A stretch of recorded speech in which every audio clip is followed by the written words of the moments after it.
Hey everyone, I was just looking at some of the discussion board posts and I wanted to make sure we all understood what's being expected. As a literature course, our goal here is to identify sort of outside features that we could apply to the novel. In the course of the discussion question 2 for this week, it was asking about the themes that are embedded within young adult literature and how those themes apply to this specific novel. Now, this is a great lesson for those of you who are just starting college. It's a 100 level class. So part of this indoctrination process and the socialization process is that you understand that that question is geared towards one sort of answer. Now, there's no right answer, but it does tell you a lot about what the expectations of your instructor are. In this case, because it asks how the themes in one book relate to the story in another book, the expectation amongst your professors and you people who are assessing you is that you will have quotes from each text. So that's the expectation.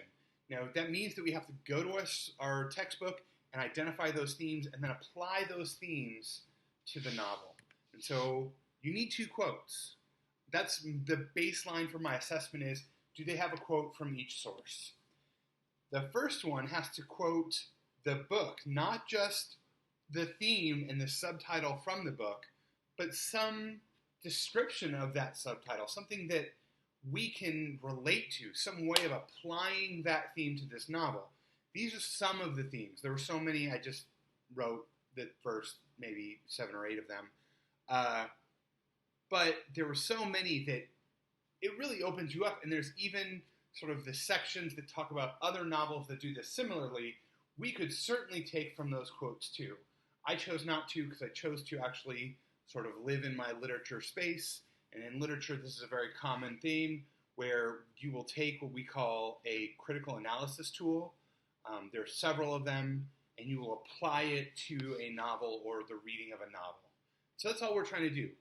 The textbook offers us a lens at which we will look through that novel. And that lens this week was all about these themes. So you could have talked about any of them as long as it worked. For example, you could talk about overcoming fears. There is a fear embedded in the protagonist of going to prison, of dying, of lots of things. Understanding families, divorce, adoption. Alienation was a big one in the topics this week, but I'm wondering why nobody quoted the book.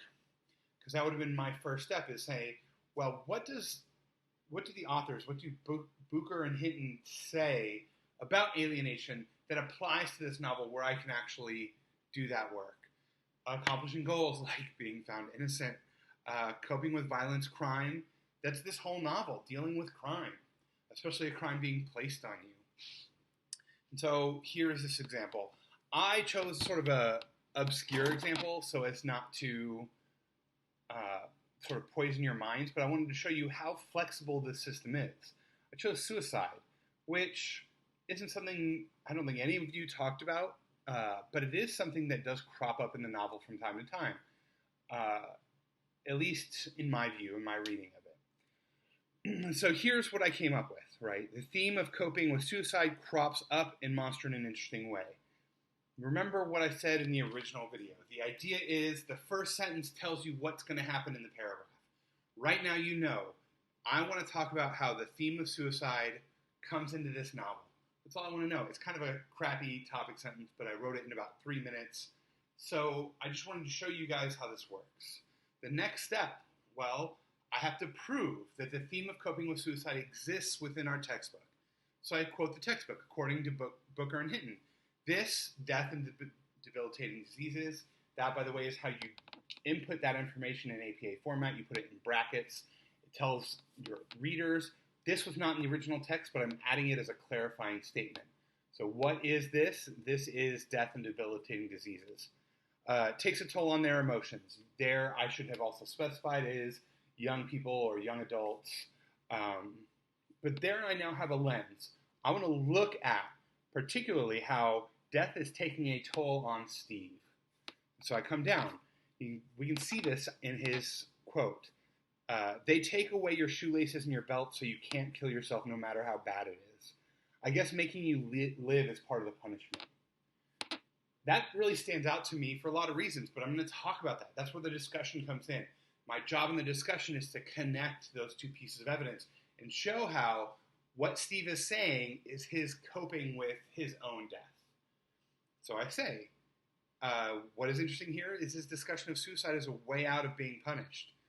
This is something that many people, young kids, think. This is why it's a theme, is that a lot of people see this as a way out.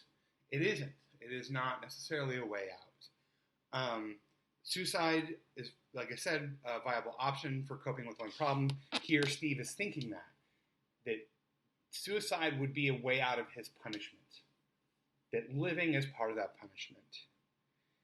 Here I'm saying teens can really relate to that idea of suicide because that's who they are. It's a really common facet of young adult life. But what he does, one of the things that sort of makes him heroic is he doesn't just overcome the trial. He maintains his life. And I think that's why him coping with these suicidal ideations and his own death really would speak to a young adult crowd. This satisfies all of the requirements for discussion forum. It has 2 quotes, one from each novel. But it's super critical you understand the question before walking into a post. Don't just answer the question. Don't just spit it out because you will not receive full points. I already gave that warning last week. So if you have questions, if you need something, please email me. I will be assessing you guys starting Tuesday, Monday for this week's posts. But if you are not following these sorts of directions, if you're not looking at my comments back to you and adding in that missing information for me, you will not get full points. I don't care if it's your first post or if it's your third post. I want all of the information. So just come back. If I've pressed you to give me more information, just come back into this discussion forum and answer my questions and give me quotes to support your answers.